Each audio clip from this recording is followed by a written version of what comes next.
and Policy Committee will come to order. It is Monday, February 15th, and today we have 4 bills on the agenda. Should be able to get through them in an hour, I think. First is Senate File 627, and that would be me. So Senator Eichorn, you there? You guys, where are you, Senator Eichorn?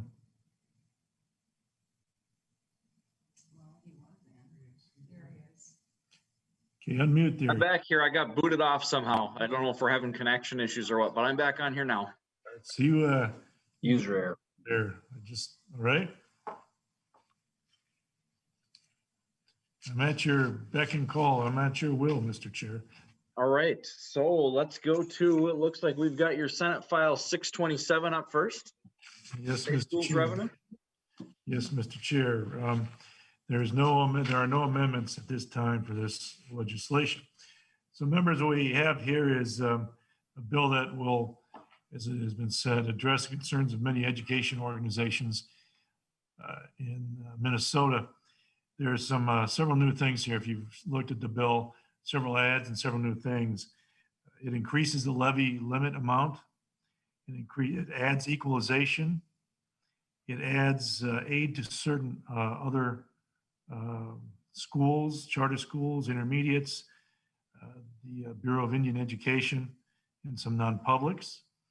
And it also increases adds a use for the levy, mainly mental health and telemedicine, which as we go on and we've been talking about for since the beginning, is something we're going to need to support and do what we can in any way we can for the kids. So that's the high level overview, members. If we're going to do now is we're going to give it to Ms.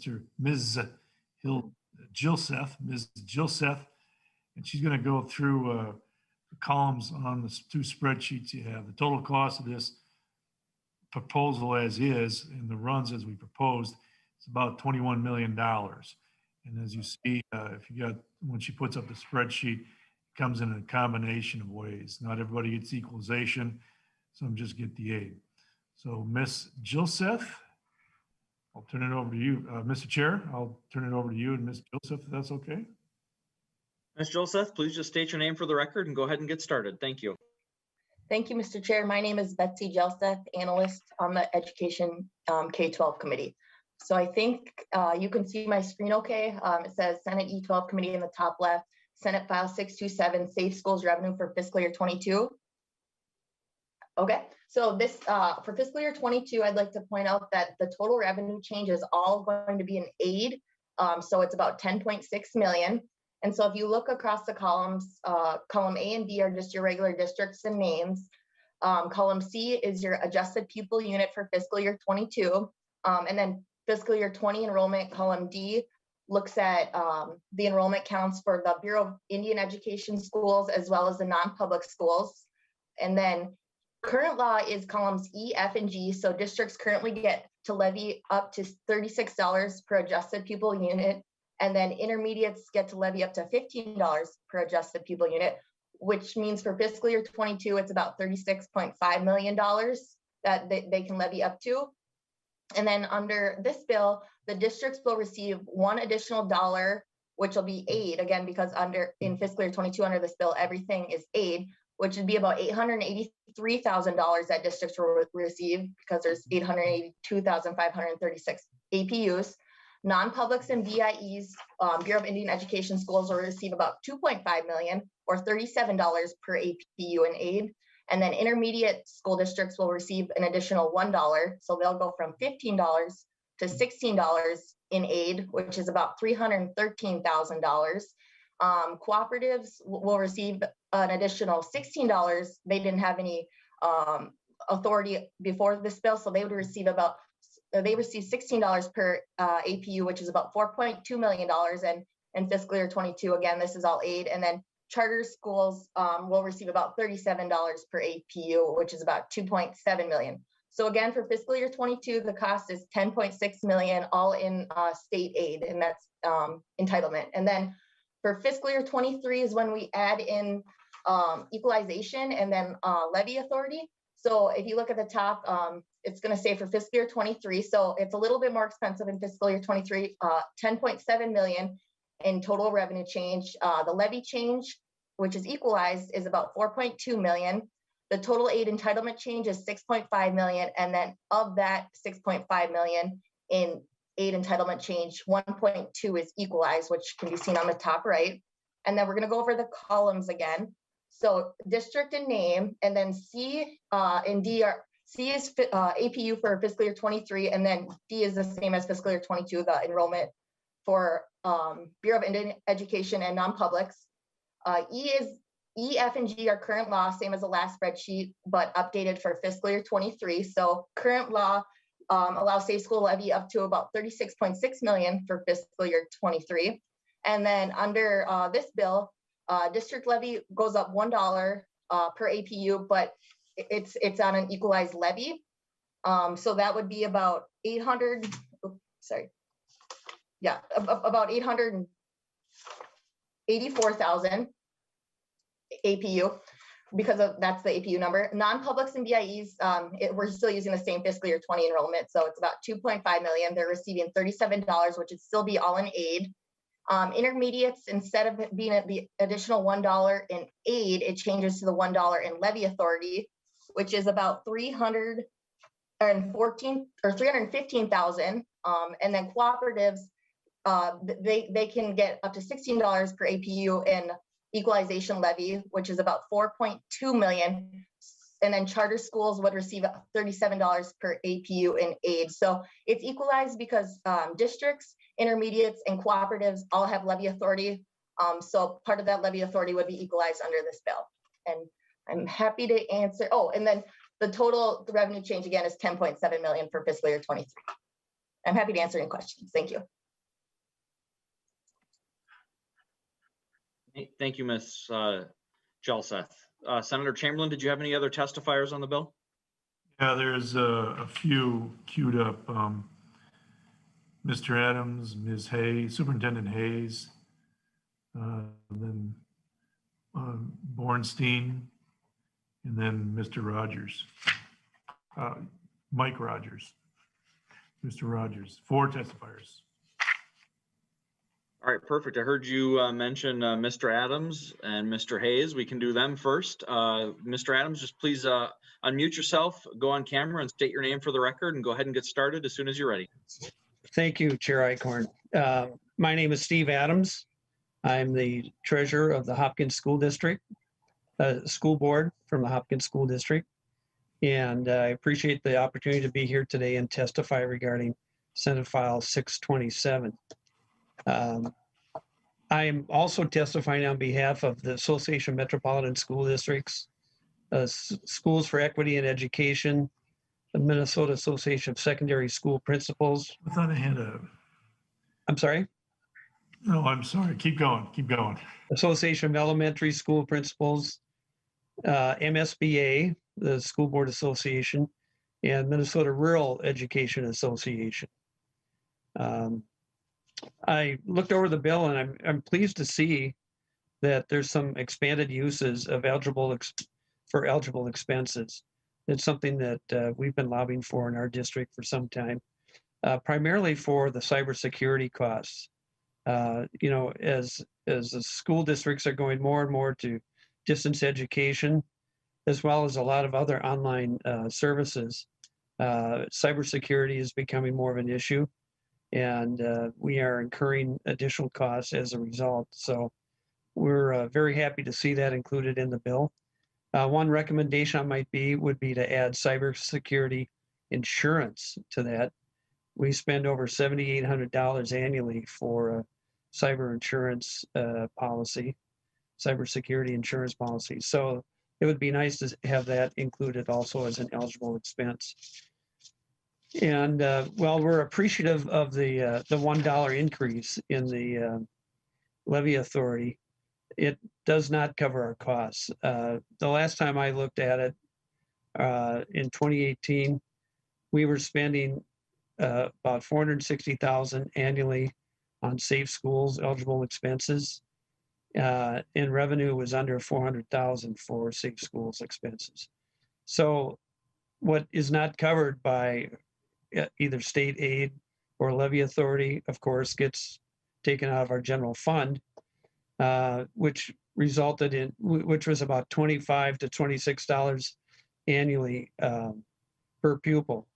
So the $1 increase, while it's appreciated, does not cover our costs. So, you know, if at all possible, we'd like to see that number increased to come closer to what our actual costs are for security and safe schools in our district. I'd also like to point out that we spend a lot of money on mental health services to try and diffuse the security concerns that we have in our schools. And it's very much supported by our community. What we don't get from the legislature for mental health purposes has to be picked up through grants and contributions. And our Hopkins Education Foundation, thankfully, has seen that as a priority and has issued grants to us over the last 2 years to cover some of our costs. But those grants are only for a limited amount of time. If possible, they have to be reapplied for every year. And it's not a very dependable source of revenue for mental health initiatives. So that's what we spend the bulk of our $25 to $26 per student on, over and above what the state gives us in revenue. So we'd like to see that number increased, if at all possible, and also like to see more expanded uses of eligible expenses in the bill. But in general, we're very supportive of it, and glad to see some initiative being taken by the legislature for this purpose. So thank you for your time. I'll take any questions. Thank you, Mr. Adams. We'll go through our testifiers and open it up for questions. Next, I have Connie Hayes, and after Connie, I have JB. Connie, just go ahead and turn your camera on, state your name for the record, and go ahead and get started. Good afternoon, Chair, members, Senator Chamberlain. My name is Connie Hayes, and I'm superintendent at Intermediate 916, serving 14-member districts in the Northeast Metro. I'm here today to support Senate File 627 on behalf of the intermediate school districts and all cooperative units across Minnesota. I have come before the legislature for the past 15 years advocating for the needs of students with disabilities and significant challenges with mental health. Along with my counterparts in the intermediate school districts, we have shared countless stories of students, families, and educators serving them. Suicide attempts, threats in our schools, police interventions, assaults on our staff resulting in injury, sometimes so severe, they leave the education workplace for good. These are not once in a while incidents. These are common in our programs. And now with the ravages of this pandemic and its impact on all students, we expect at the intermediates to find a crushing increase in the needs of our students as we gradually bring them back to class in our programs and all cooperative units who serve these complex students. Now more than ever, we need a continuing source of resources to build upon past programmatic interventions that we know can help reverse this spiral of the severe impact of having much more limited support over this past year. Our temporary grants in 2017 are about to expire. We need to build upon what we learned. And here at 916, we discovered in our pilot with our provider Canvas Health that the third-party billing for the intensive mental health classrooms we established, where we embedded mental health practitioners right alongside the teacher in the classroom, helped us to stretch every dollar spent another 65 to 85%. Having ongoing funding to help cover any of the unreimbursed costs for these very intensive services would help us to continue and hopefully to expand the efforts in our federal setting for level 4 programs. Many students made improvements, and I'm very proud of the work of our staff. Many moved back into our typical classrooms, and some improved so much they returned back to their home districts. Please support Senate File 627 for all the intermediates and the cooperative units around the state. Thank you for your attention. Thank you, Ms. Hayes. Next up, I have JB and then Mike Rogers. So JB, just put your camera on and go ahead and state your name for the record and go ahead and get started. Thank you, Chairman. Rabbi Joshua Bornstein. I'm the Executive Director of Torah Academy, and thank you for having me on. Just want to echo what's been said and really reiterate how important our efforts are in both physical security, mental stability, mental health issues, and the like for our students and our children in our school. Torah Academy is a community Jewish school in St. Louis Park, and we carry a tremendous amount of weight in our community. Almost all the children in our community come to our school, and the parents have a tremendous trust and relying on our school. And what I mean by that is they trust that when they send their kids to the school in our community, that the children are going to be safe, they're going to come home safe. And even more important than that, they trust us to help them through the issues that they run into in their own mental health issues, challenges with their children and the like. You know, a lot of times when it comes to issues like that, the first step is getting parents to buy into who needs to talk to them, to get them to listen to someone who wants to help them. We're a leg up on that. We're already a trusted advisor. They come to us expecting that we would have the resources for that. We don't. But they come to us looking like, why wouldn't you have the resources for that? Our children are here, and we rely on you to help take care of them. And so we're so far down the road with the buy-in that if the opportunity we have to be able to help the children and the families even more than we already can with our very limited efforts, we would really be able to make up a lot of ground because we don't have to fight uphill. We have them bought in. They want to utilize our resources, and we're just lacking the funding that we would need to give some more basic services to help families through that. And of course, again, on the physical security side, being able to watch who's coming in, who's around, who's making sure the right people are coming in the building and the wrong people aren't coming in the building. Those are all very, very important to continue to give that sense of and really have the security that families in a community like ours have come to rely on and expect. Thank you. Thank you, Mr. Bernstein. We appreciate the testimony. Next up, I've got Mike Rogers. Mr. Rogers, please just state your name for the record and go ahead and get started. Good afternoon. Mike Rogers, president of Risen Christ Catholic School located in South Minneapolis. Mr. Chair, members of the committee, thank you for the opportunity to be here today to testify on the importance of the school safety bill, particularly as it relates to its expansion to serve non-public charter and tribal schools. Risen Christ Catholic School is located in South Minneapolis.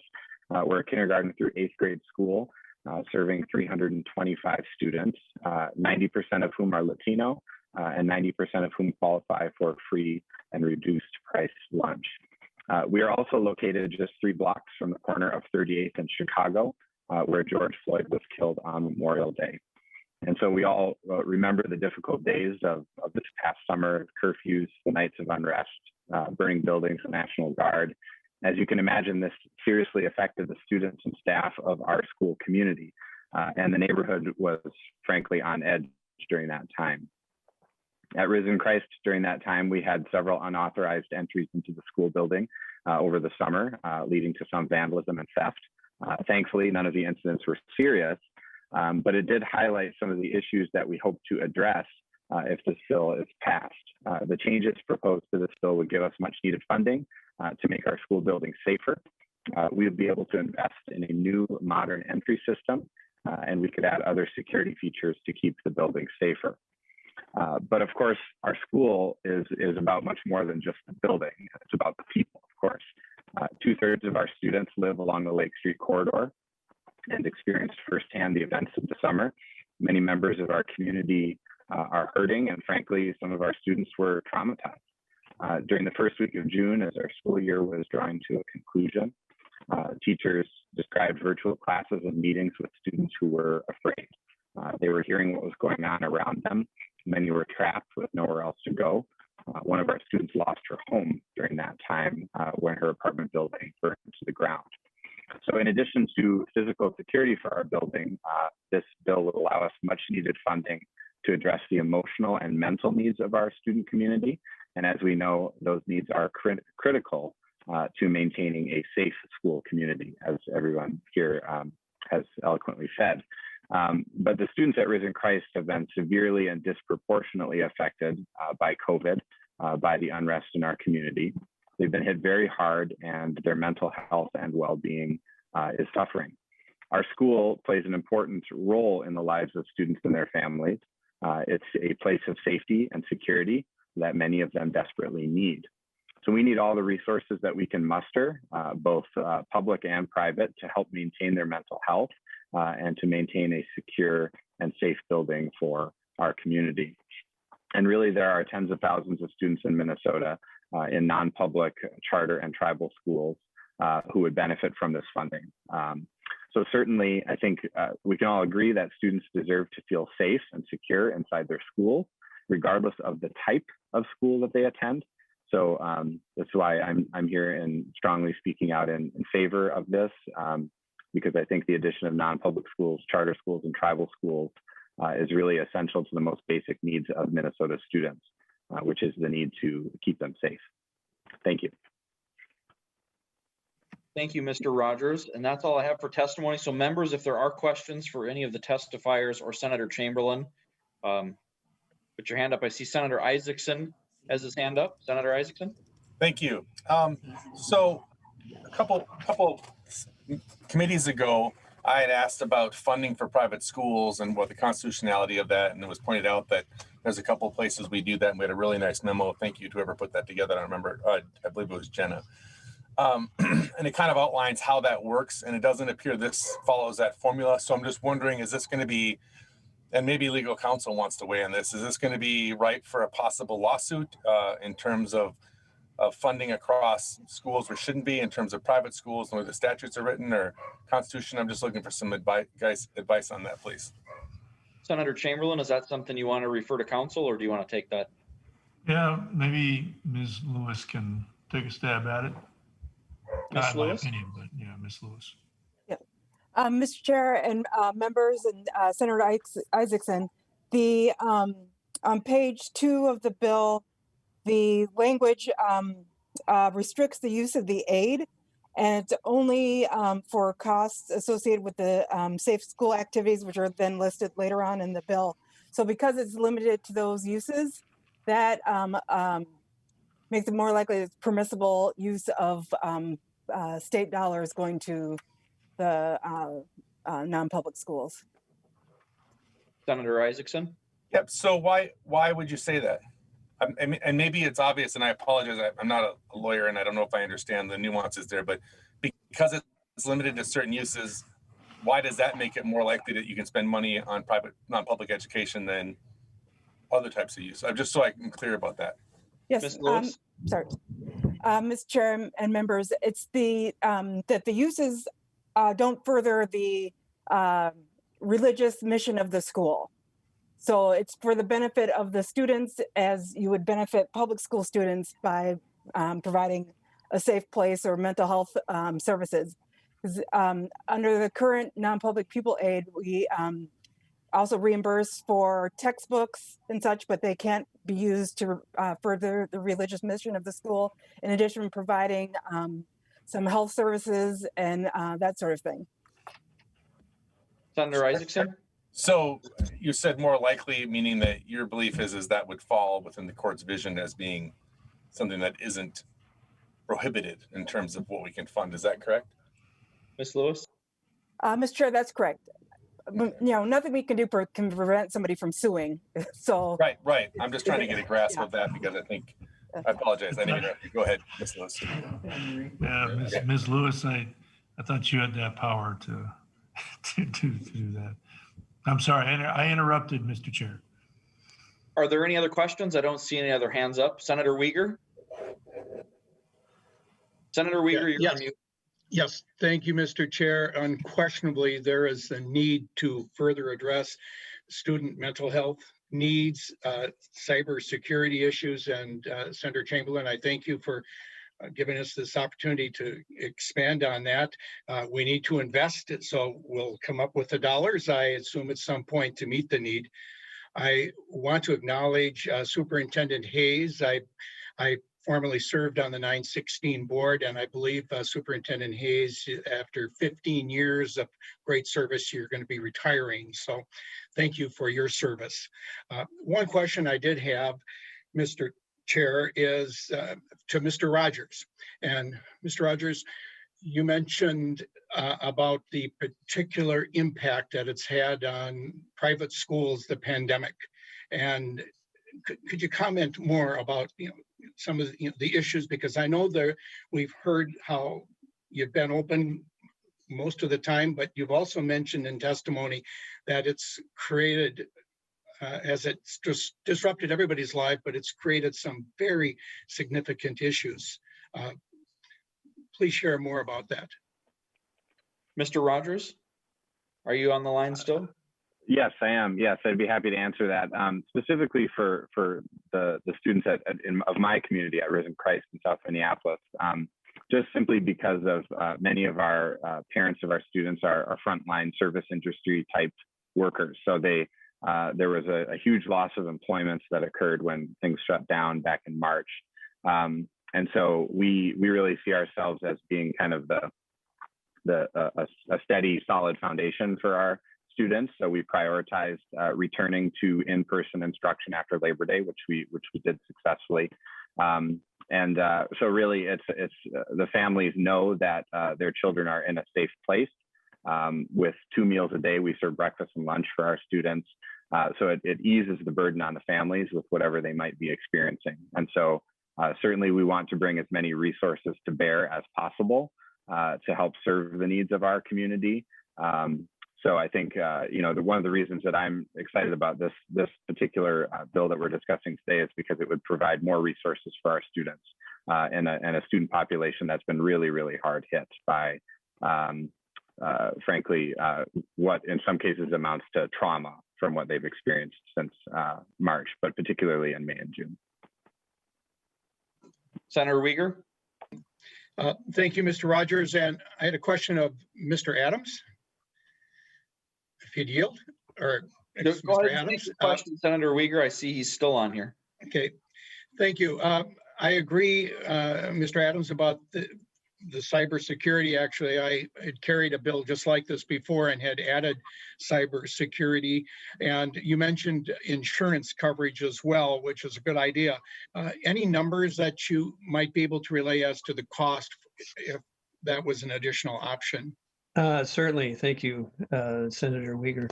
As of 3 years ago, when we last revisited this issue, we were spending $7,800 a year for cybersecurity insurance. I would imagine that's gone up since then due to all the hacking that's going on, but it's at least $7,800 a year. Senator Uyghur? Yeah, no, thank you. All right, thank you. Any additional questions from members? See, Senator Isaacson has one more. Yep. This is to Mr. Chair. So the plan is to lay this over, is that correct? That's my Yes. understanding, Senator Isaacson. So Mr. Chair, Senator Isaacson? we'll have an opportunity to revisit this again later, farther down the line, then I assume when we go over some sort of omnibus bill or something like that. Is that correct? That's correct. All right, seeing no other questions, Senator Chamberlain, do you have any closing comments? Yeah, I think we got about 12 committees running at this time, taking up bandwidth. So thank you, members. Thank you, testifiers. I know this is not all the money that we would like. These things are movable. I'm hoping that we can do this and more, but it's a beginning to start doing a few reforms and supporting others where we can. So thank you, members. Thank you, Mr. Chair. All right, with that, Senate File 627 will be laid over for possible inclusion. And I'm up next, so I'll pass the gavel back to Senator Chamberlain. Thank you. Thank you, Senator Eichorn. Don't go far because you'll get the gavel back. Okay, Senator Eichorn has Senate File 925, non-public students aid calculation. Senator Eichorn, you don't have any amendments, correct? No amendments, Mr. Chair. All right, go ahead. So thank you for the opportunity to present Senate File 925, and I'd like to thank my co-sponsor, Senator Duckworth. It's for non-public students aid calculation, modification, and appropriation. It would include non-public elementary grades in addition to the current secondary grades that already exist. It would include for guidance and counseling services that are provided by public school districts, as well as include all grades at the American Indian or BIE schools or contract schools for such services. Under current law, students enrolled in American Indian contract or grant schools or non-public schools have access to counseling services in grades 7 through 12. These services provide students with personal, social development, mental health services, or provides referral assistance if necessary. We all know that mental health and other services are needed before grade 7. We also know how important early intervention is. This bill is focused on what is best for students, ensuring that all students have access to these critical services. We can't afford to wait until a student reaches grade 7, so that's why we're trying to open this up to the rest of the grades, and we wanted to make sure that our BIE schools were included in this as well. So that's my brief testimony. We've got a few folks that would like to testify for the bill. If we could call them up. I've got Robin and Mike, whoever you want to go first, Mr. Chair.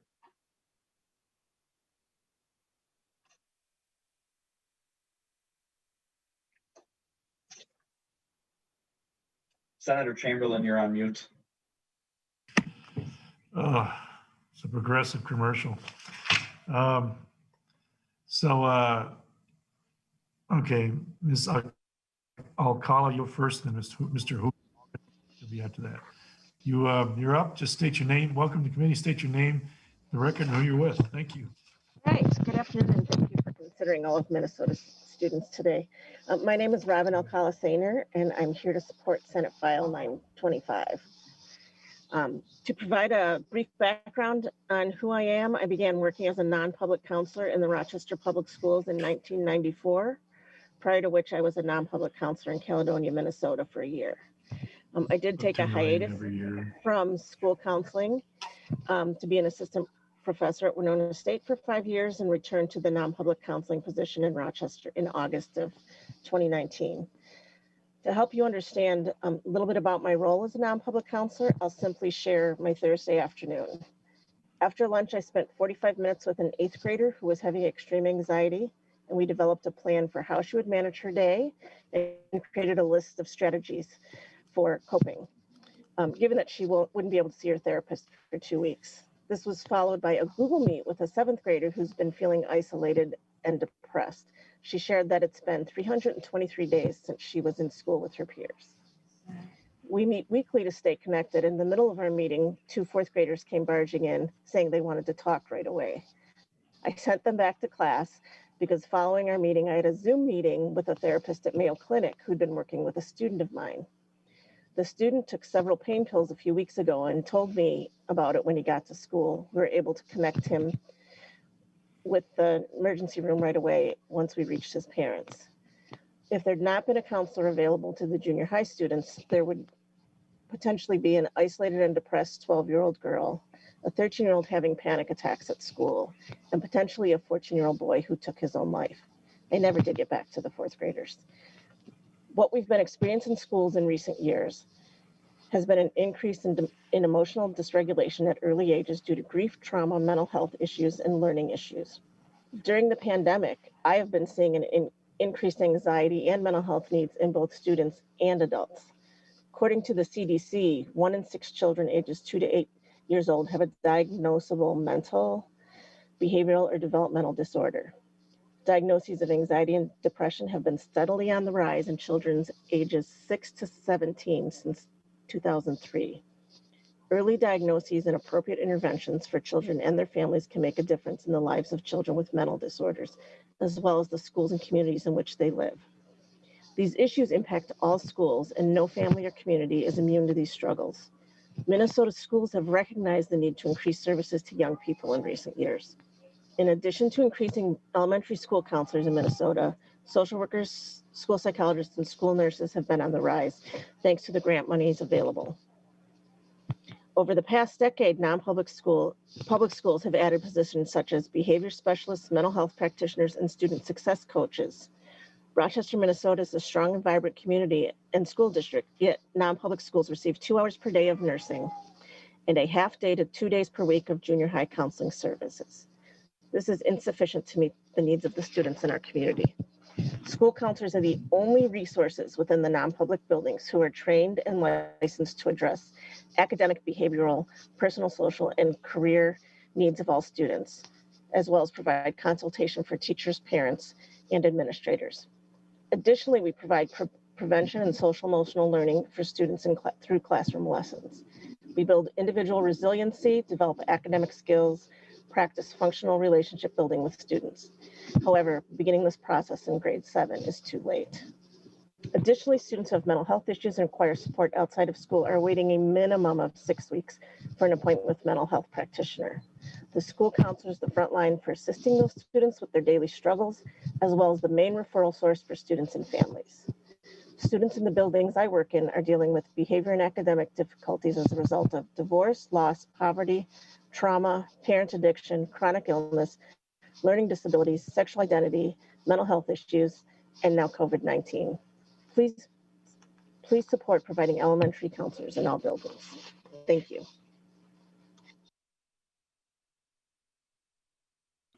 Thank you for your testimony. Next up is is it Hugan or Hogan? Hagen, I'm sorry. Mike?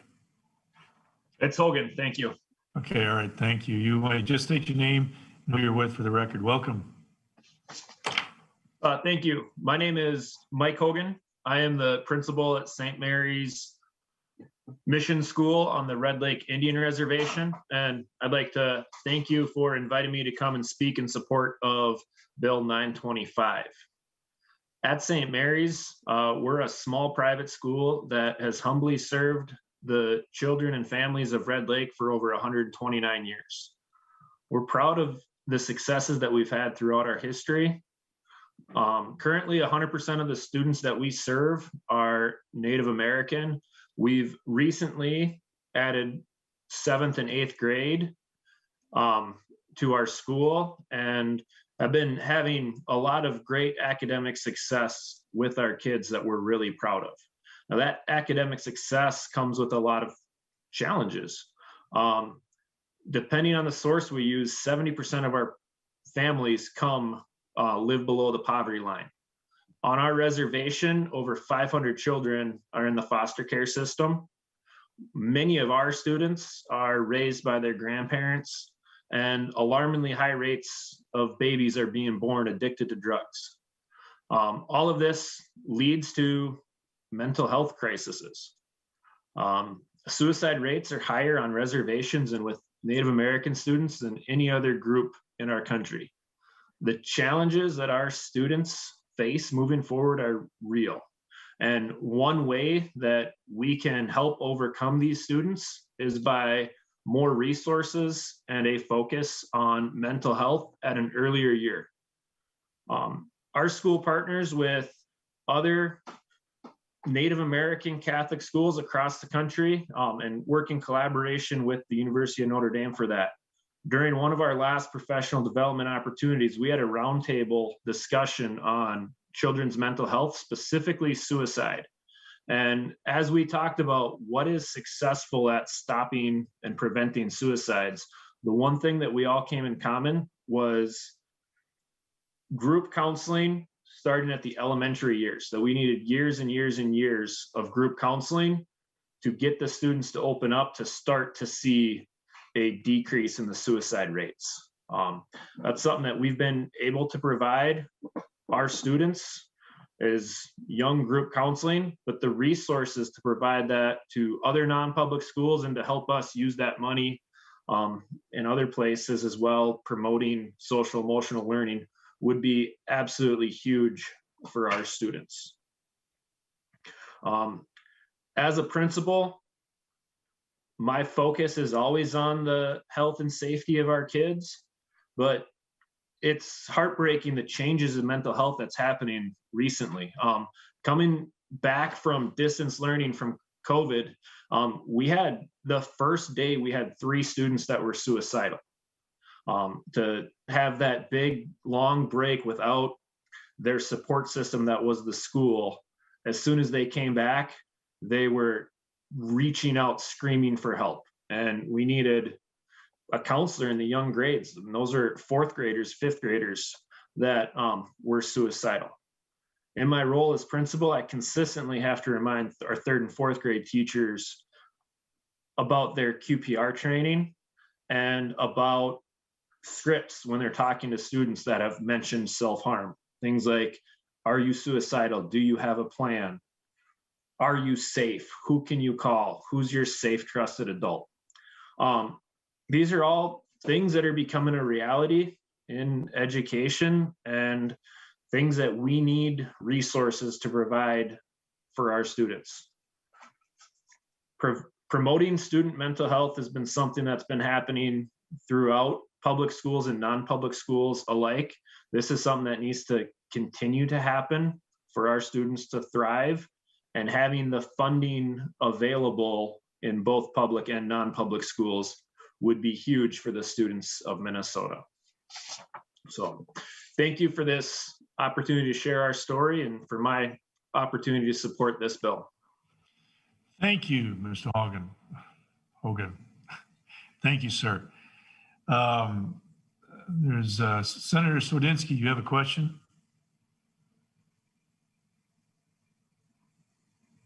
You're muted. Progressive commercial. You're muted.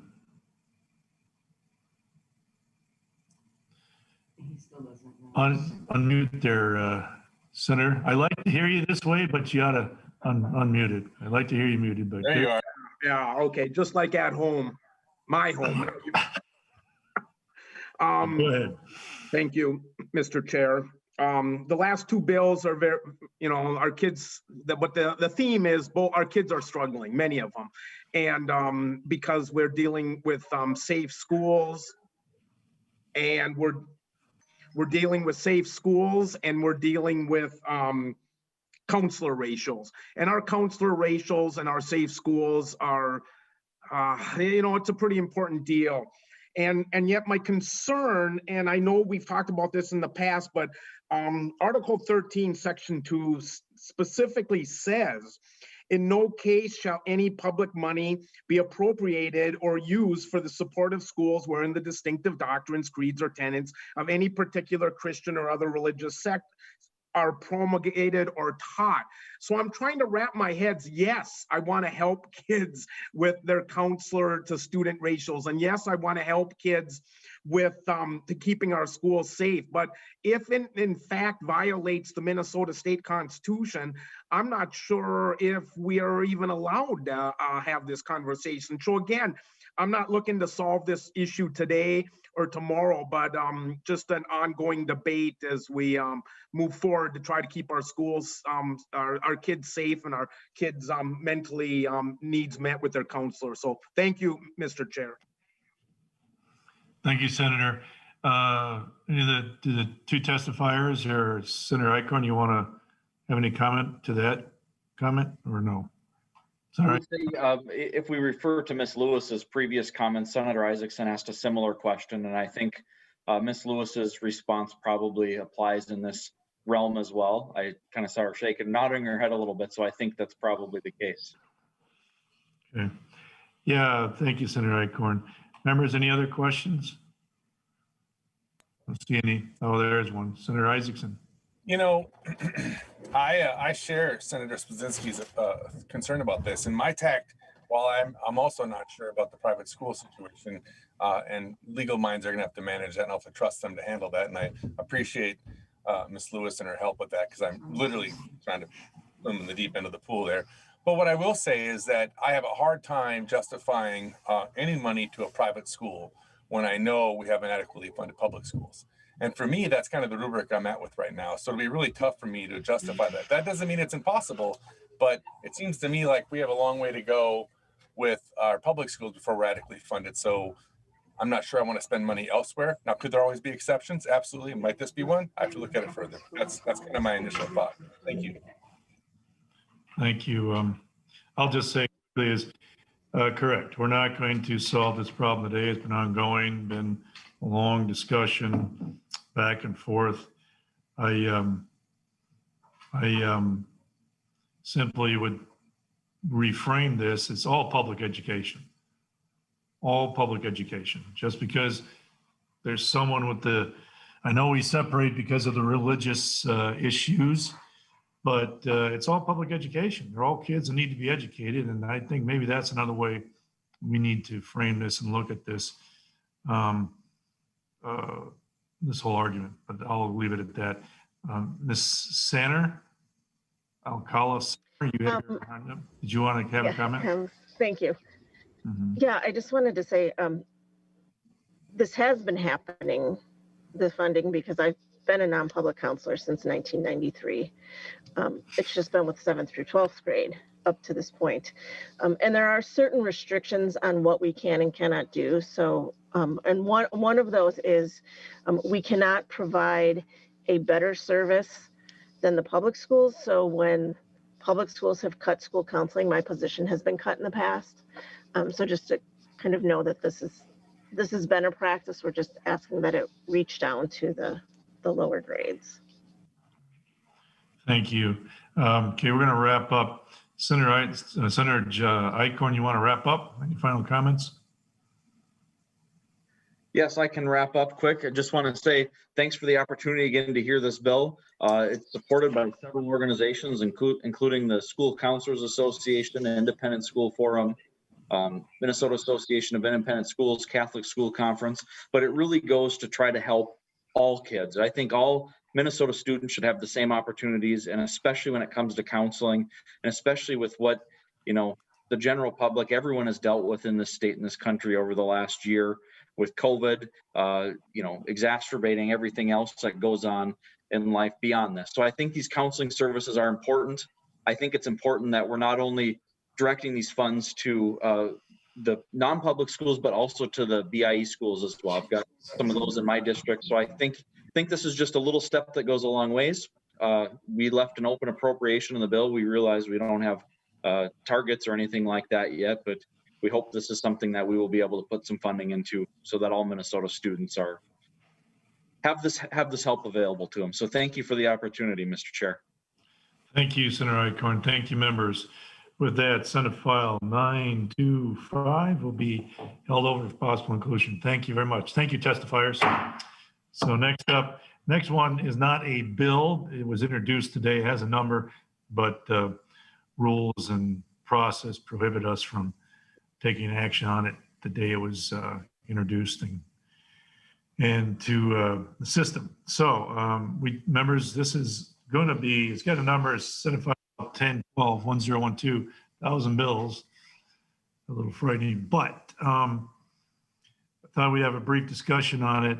We had a pretty good hearing, informational, back in early January about social media. Digital well-being is a larger term. I boil it down to social media and screens, but it is a larger issue than just that. Live more, screen less. Catherine and Ms. Myers and Ms. Hampton were on hand to talk about it then. So we're not going to go over all that again. What I believe they'll be talking about today is kind of what they're doing currently, how they're delivering those services, and how what they would do to kind of build upon that and get to the kids in the community with the information and the message.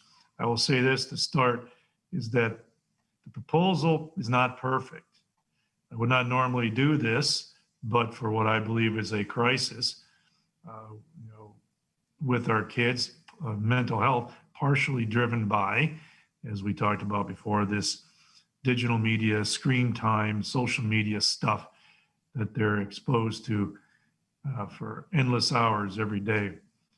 So that's why this is in front of us. The bill would, again, it's not perfect, needs some tweaks, and I've talked to Ms. Myers and Ms. Hampton about it. But it basically develops a hub for resources, creates a network,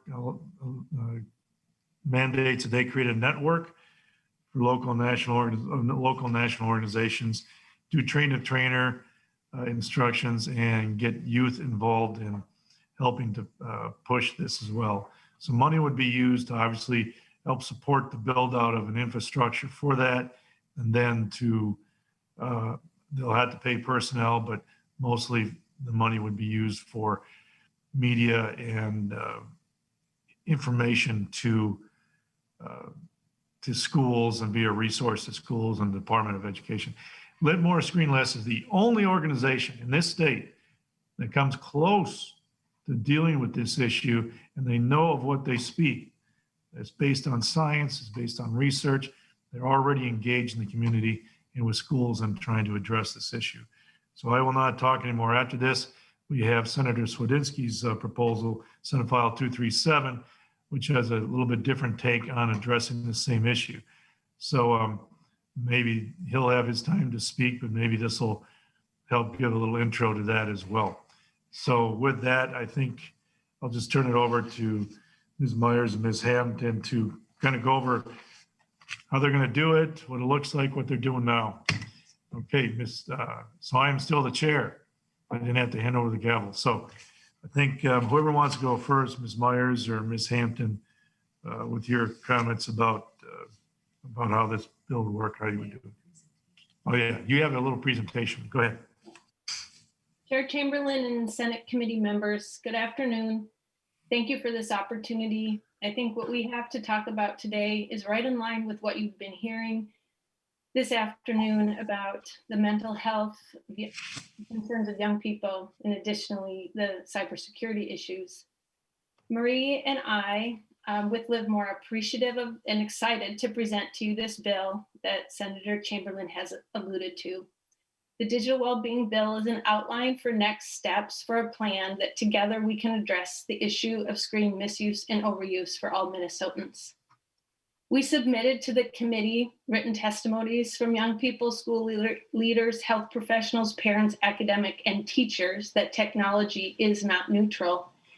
In verbal testimonies, Danny shared how the addictive nature of her phone since she was 10 has impacted her life. Olivia cleverly used a gluten analogy to describe the insidious nature of digital media.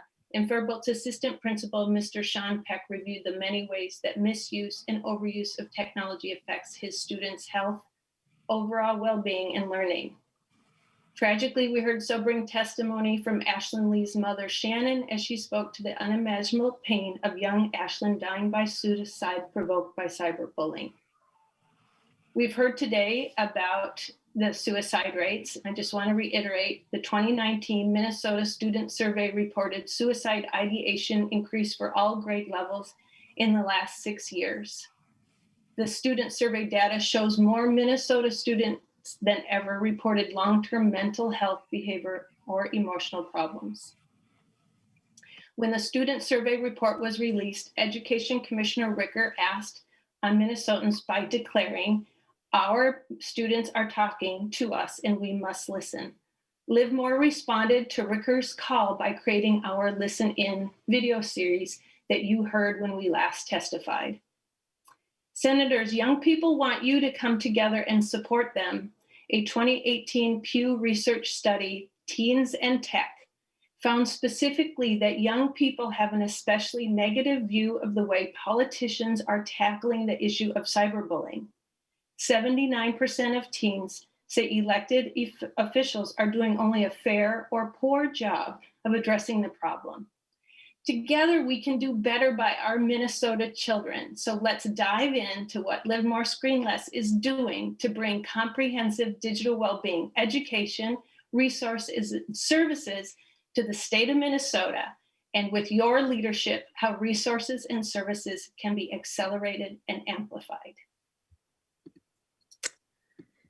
Good afternoon, Chair Chamberlain and Senate committee members. Thanks for having us back. I have about 5 minutes here to share with you more information about the digital wellbeing bill. And Catherine will share a PowerPoint as I progress through the information. So as Chair Chamberlain mentioned, we want to create a resource hub for all Minnesotans. It's essentially a library of resources. We want to develop a network. We have a lot of strong organizations and assets in Minnesota. We want to develop a network of aligned organizations. We want to implement a Train the Trainer series and a peer-to-peer training program. And this is an opportunity for legislative action to accelerate this evidence-based, multifaceted, and easily infused community approach that amplifies individual and collective voice of young people and equips young people and adults to lead digital well-being in their communities. Our approach is cost-effective. It leverages existing networks. It infuses our content into established structures.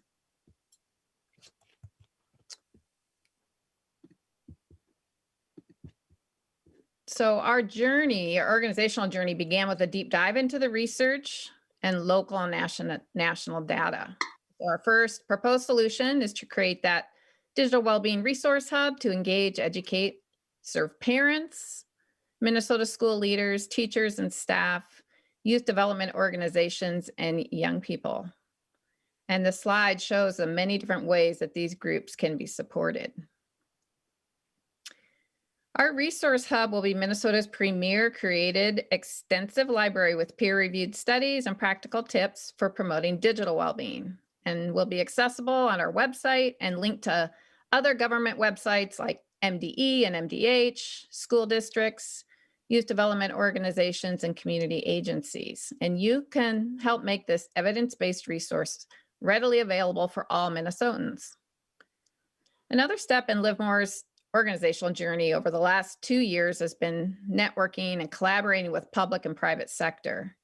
For example, Minnesota schools, specifically Faribault and Silver Bay, MASA, which is an educational association, government sectors, MDH and MDE, national nonprofits like Culture Reframed, community youth development organizations like the Lopet Foundation. Significant opportunity exists to remove silos, connect aligned organizations, and weave a web of support for the digital well-being and the mental well-being of young people. Our second proposed solution is to collaborate and coordinate with aligned Minnesota organizations and to create a statewide coordinated and community approach to communication campaigns and messaging around digital well-being. And currently, Livermore is at the early stages of planning a statewide communications campaign with MDH's Mental Health Promotion Coordinator, Anna Lynn. This bill would enable us to formalize and expedite this communications campaign. Senator Cwodzinski, perhaps your preschool and kindergarten communications campaign could be another natural partnership that we could consider together with MDH. I'd also like to note here that MDH's Joan Brandt, Children and Family Health Division Director, provided a written testimony to you regarding the impact of screen misuse and overuse on the mental health and well-being of young people. Our third proposed solution is a professionally produced online Train the Trainer series based on Livemore's developed and piloted evidence-based training modules. This series engages, equips, educates, and enables adult digital well-being advocates in all four corners of our state with necessary knowledge, skills, practical tips so they can model and impart digital well-being practices in their setting and to the young people that they serve. This fall, Livermore coordinated with the Minnesota Department of Education Library Services, and we conducted virtual statewide training for Minnesota youth librarians from Duluth to Wilmer and from Crosby to Fergus Falls. We infuse Livermore's Train the Trainer series into MDE's existing professional development structure. The foundation of Live More Screen Less is youth voice. Our fourth proposed solution amplifies the individual and collective voice of young people through the development of a peer-to-peer digital well-being training and certification series. Research shows that peer education is a cost-effective, evidence-based, credible way to promote healthy behaviors among young people.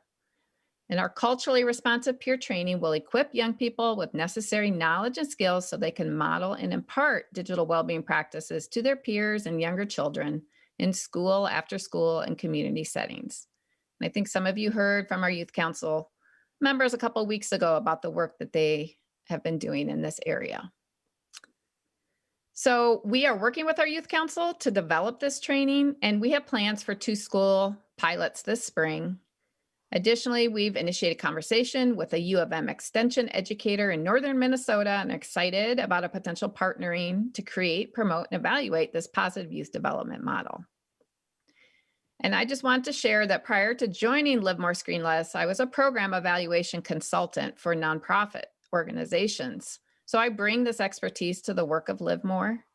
As an organization, we're committed to evaluating the effectiveness of our strategies. And as we plan, develop, and implement digital well-being education services in Minnesota, we will conduct evaluation in order to refine and improve our efforts and as a measure to be accountable to you, to the Minnesota taxpayers.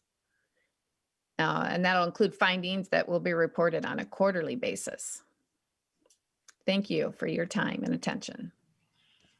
Thank you very much. I have a couple of just confirming things. So either Ms. Hampton or Ms. Myers, so you've been working with MDH, you said, is that correct? Whoever wants that. Yes. All right, you have been working with them. And you worked with, I didn't know, you were working with libraries as well? Mm-hmm. And those libraries were part of school systems? It's the, Senator Chamberlain, it was the Minnesota Department of Education Library Services, State Services. So you've had contacts with them and MDH. And so, okay, good. And accountability, you mentioned evaluations. And I'll say to members, again, this is a tad, not totally unusual, but maybe something I wouldn't normally go at, but again, for the reasons I've already stated. But we understand that there has to be some accountability measure, some reporting. I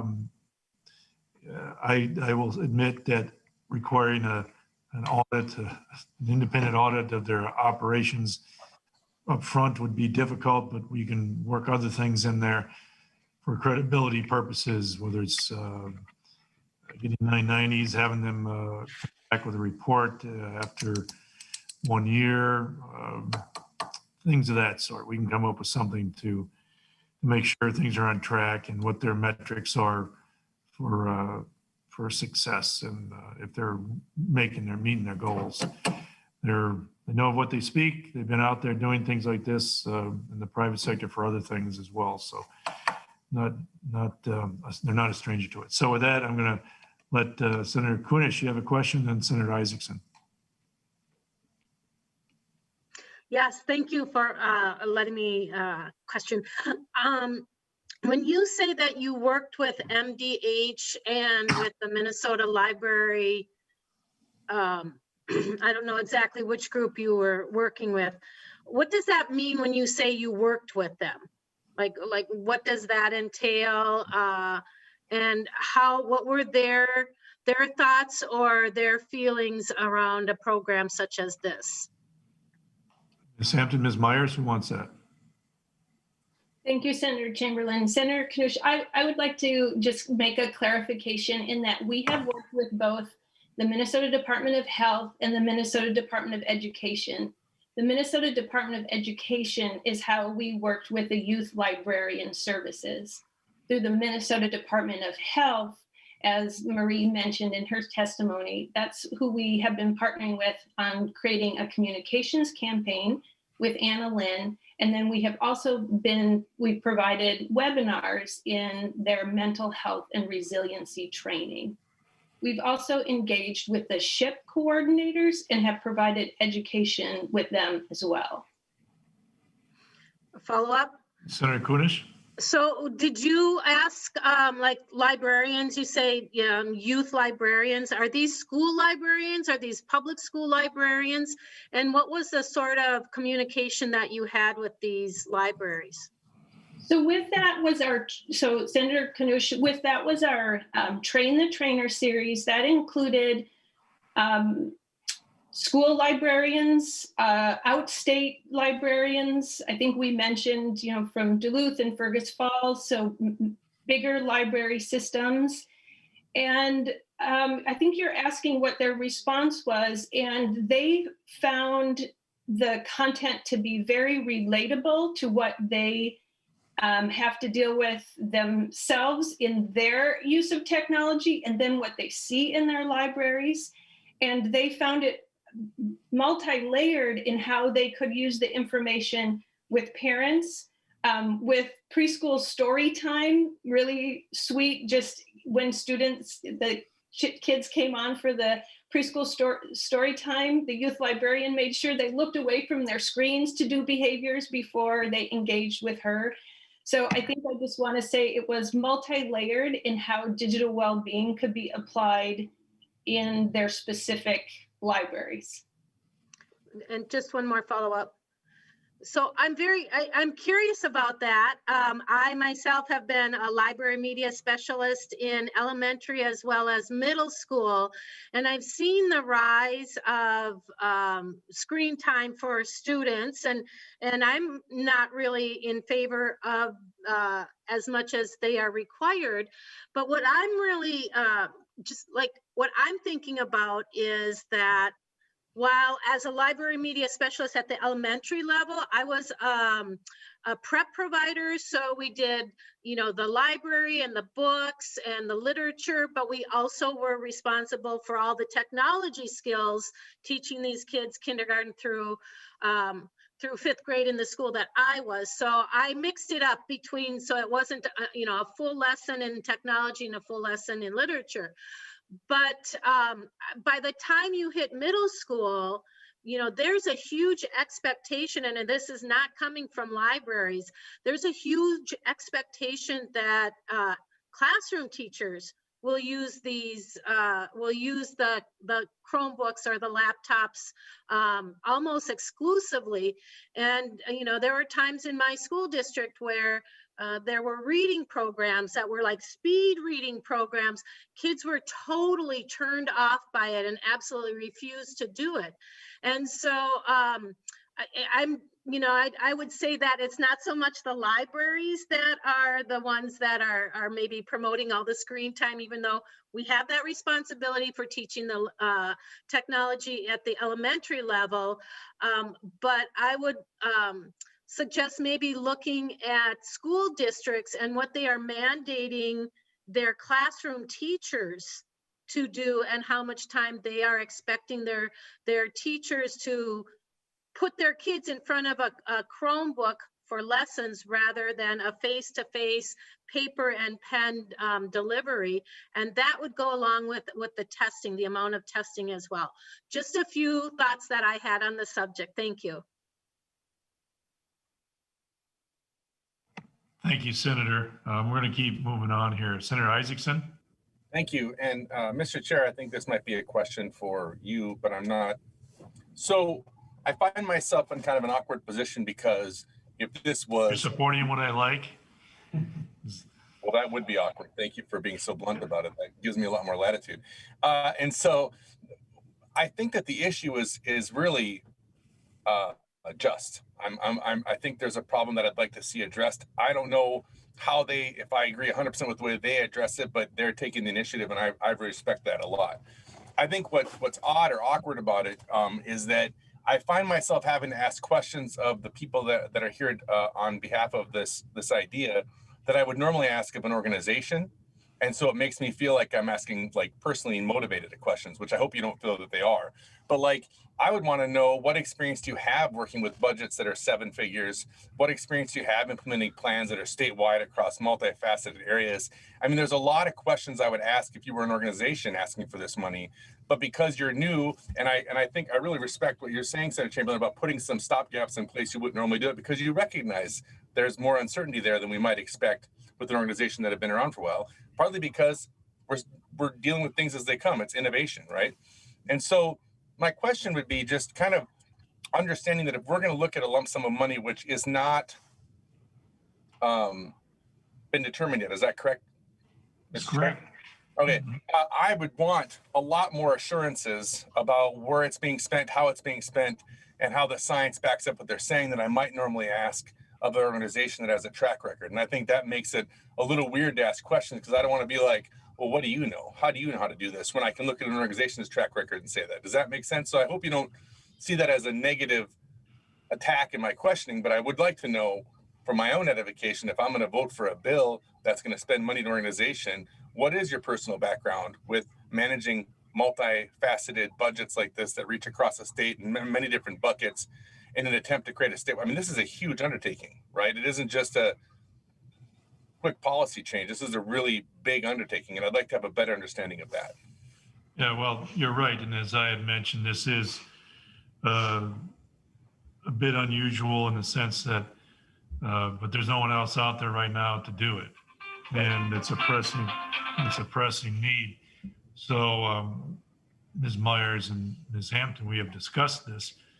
And I think what we could do is we could find some way to, we could do some sort of resume sort of discussion. This bill will come back for an amendment and some tweaks to it.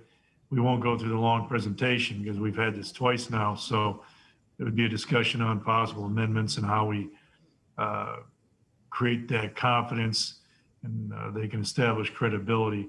I think that's not a problem for them to do that. They have organizational experience in their other lives, their previous lives, and they know folks. But we can certainly address that issue, Senator Isaacson. Sure, great, thank you. All right, with that, members, I'd love to keep chatting about it, obviously, but we got to move on. I'm going to thank the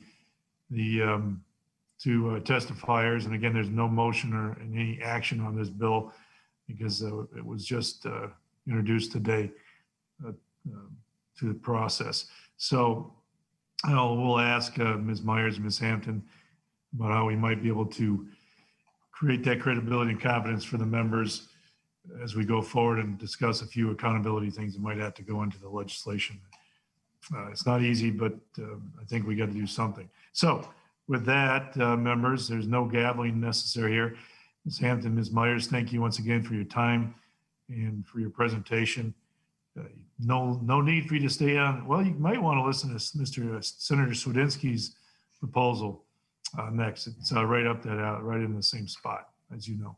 So with that, members, we're going to go to Senate File 237. Senator Cwodzinski, you have a proposal as well. So go ahead, sir.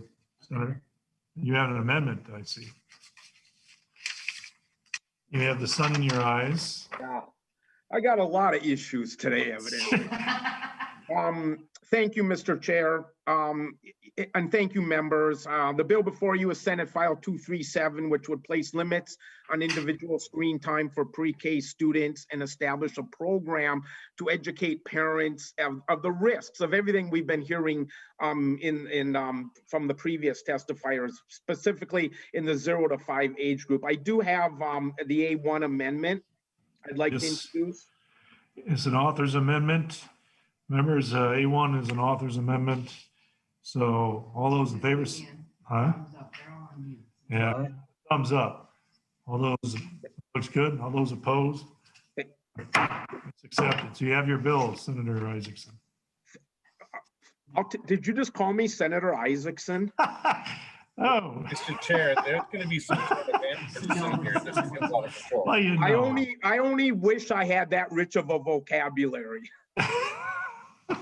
Oh, there's so many things we could do with that. Yeah. Well, anyways, Go ahead, Senator, you have your bill. Senator Chamberlain, you had introduced the previous bill as a crisis among our youth, and I couldn't agree with you more.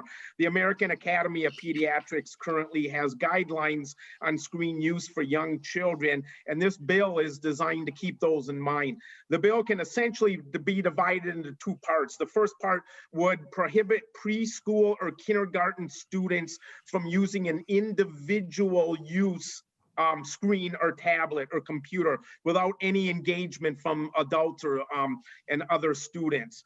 The goal is to make sure that there is a social aspect to the screen use time for the development of their young minds, allowing for the promotion of things like problem solving and human interaction and all the things that our kids are supposed to be dealing with rather than staring at a screen.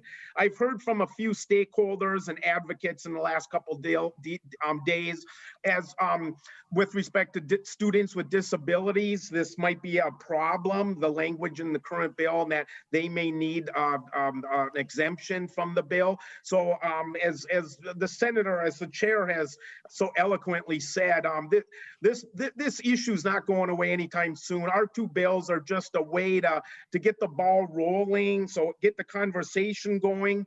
The $500,000 in my bill that the amendment introduced is meant to be a public-private bill. For every dollar we invest, a private agency would invest the other dollar.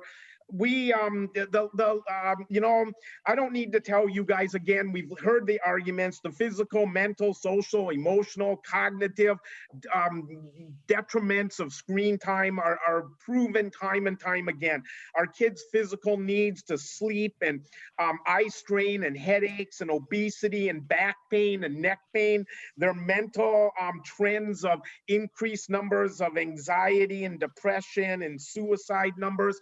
When I first started teaching in 1985, and I hate to sound like a broken record, but there was maybe one child, this was at the high school level, that maybe had, the counselor sent me a memo on the first day of school, you know, be on the lookout for any changes in Biff's behavior. We're just trying to keep an eye on him or her. And by the tail end of my career in 2015, that number one was now up to 2025. I don't know what we're doing. I don't even, no way am I pointing fingers at anything in our I haven't had time. but we can do better, and our kids are suffering. And I'd like to think that maybe, just maybe, along with Senator Chamberlain, it's the amount of screen time our kids are being exposed to. And it took us 11 years to get hands-free driving bill passed. I hope we don't have to take 11 years to get legislation passed with respect to taking these cell phones out of the hands of, or the devices out of the hands of our young student learners. But between the two of us and other people's proposals and ideas in the coming months and maybe sessions, we'll get this right and leave the world a little bit better, and our kids will be healthier because of it. So thank you, Mr. Chair. I have neither of the testifiers could make it today that I had lined up, but I think the two testifiers for your bill did a great job. So thank you, Mr. Chair. Thank you, Senator Cwodzinski. I agree. Your bill is another component in addressing this issue. I know that there are some uses for technology for the disabled community has some uses for it, which is great. Again, you know, like technology isn't all that bad. They're just the proper way to use it and a bad way to use it, and how they developed this and just dropped it on our population and our kids, and nothing else was said after that. So there are good things to it, but it's creating havoc. So yeah, I like the idea, Senator Cwodzinski. Thank you for putting it together. Senator Newman, you have a question?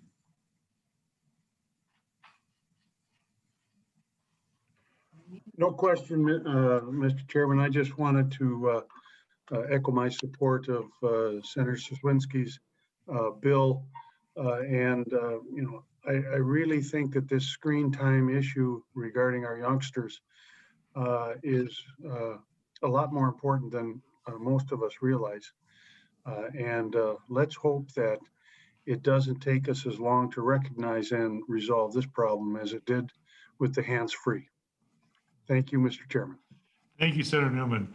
With that, Senator Kunish, Wonderful. Senator Cwodzinski, this is specifically for young children, and we know how important the whole ability to move and learn to read and write, and the eye and hand coordination for brain development. But you're a high school teacher, and you heard me speak about elementary and middle school. How would this pertain, or do you think this is something that we might down the road want to extend as well into the upper grades or into like high school, as far as, again, that whole need that we know for social emotional connection, not only with each of the students themselves, but also with their teacher as role models and advocates for their education? How do you feel about that?